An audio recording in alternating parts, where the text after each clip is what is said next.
عدت مکمل ہونے سے پہلے نکاح جائز ہی نہیں ہے بھائی.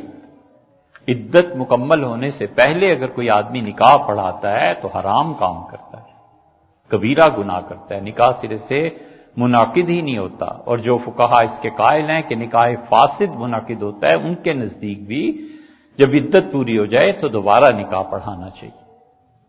اللہ کا خوف چاہیے. اس کی رہنمائی فرما دیں. فقہا نے مسائل میں لکھا ہے، یہ آپ شامی کے نکاح کا باب دیکھ لیں، بہت تفصیل سے اس میں رہنمائی کی ہے.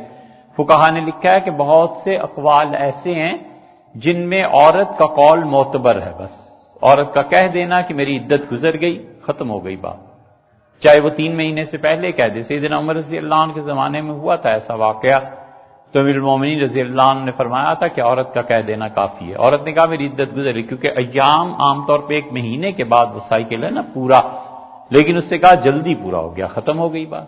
اسی طرح عورت دودھ پلایا یا نہیں پلایا، اس میں عورت کا قول کافی ہے. اسی طرح بچے کی زندگی کے بارے میں ماں کا قول کافی ہے. وہ کہے سانس لیا تھا اس نے، بس وراثت کے احکامات بدل جائیں گے. وہ کہے ذرا سا رویا تھا، وراثت کے احکامات وغیرہ وغیرہ سب چیزوں پہ اثر پڑتا ہے. تو اس لیے عدت میں عورت کا قول بھی کافی ہو جاتا ہے. طہارت میں عورت کا قول کافی ہے.